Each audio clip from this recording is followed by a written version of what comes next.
పోలేరమ్మ తల్లి జ్యోతిష్యాలయం. మీరు ఎక్కడెక్కడో జ్యోతిష్యం చెప్పించుకొని నిరాశ చెంది ఉన్నారా? అయితే ఒకే ఒక్కసారి గురువుగారికి ఫోన్ కాల్ చేయండి. దూర ప్రాంతాల్లో ఉన్న వారికి ఒకే ఒక్క ఫోన్ ద్వారా వెంటనే పరిష్కారం చెప్పబడును.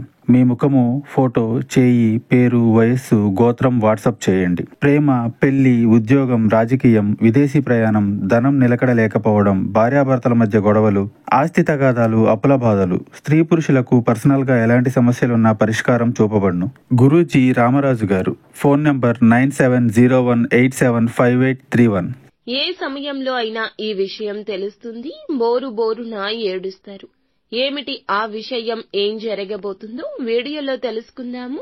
వీడియో నచ్చితే తప్పకుండా ఒక చిన్న లైక్ చేసి మమ్మల్ని సపోర్ట్ చేయండి.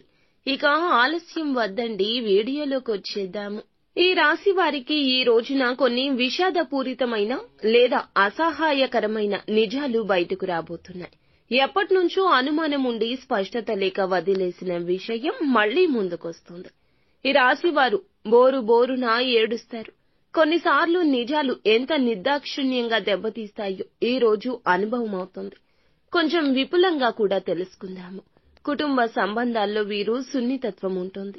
స్నేహితులు, బంధువులు ఏదైనా రహస్యంగా చెప్తే వెంటనే తెలుసుకోవాలని ఆతురత ఉంటుంది. ఈ మధ్య కాలంలో ఒక వ్యక్తి మీద మీరు కొంత అనుమానంతో ఉన్నారనే సూచన ఉంది. వారు దగ్గర స్నేహితుడైనా, కుటుంబ సభ్యుడైనా ఈ రోజు మధ్యాహ్నం 2 గంటల నుంచి సాయంత్రం 6 గంటల మధ్యలో మీరు చాలా కాలంగా వెతుకుతున్న నిజమైతే ఎట్టకేలకు బయటకొస్తుంది.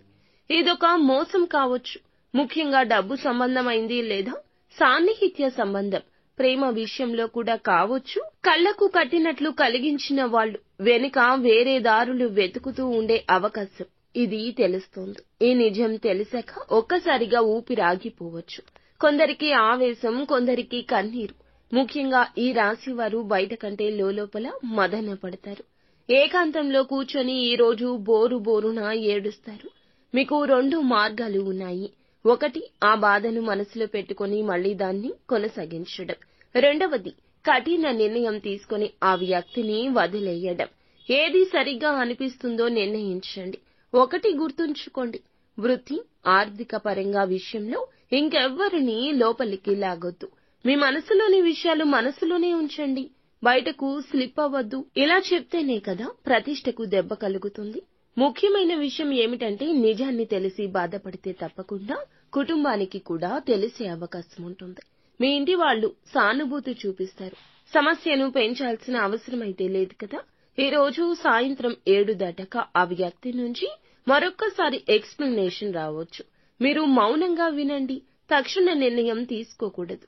3 రోజులు ఆలోచించండి. ఆ తర్వాత ఆర్థిక పరిస్థితి పరంగా ఈ నిజం, డబ్బు సంబంధితం కూడా కొన్ని అనుకోని లోటు కూడా రావచ్చు. ఖర్చులు అదుపులో ఉంచుకోండి. ఎటువంటి ఘర్షణ లేకుండా ఖర్చులను సమర్థవంతంగా ఎదుర్కోండి. ఈ రోజు అప్పు ఇవ్వద్దు, తీసుకోవద్దు. ఆరోగ్యం విషయానికి వస్తే ఇందువల్ల తలనొప్పి, నిద్రలేమి, డీహైడ్రేషన్ కూడా కలగొచ్చు. ఎలాగైనా సరే మీరు తగిన విశ్రాంతి తీసుకోండి. ఏకాంతంగా లోపల పుస్తకాలు చదవడము లేదా మీకు మధుర జ్ఞాపకాలు ఉంటే నెమరు వేసుకోవడం, శివారాధన చేసుకోవడం మేలు కలగ చేస్తుంది.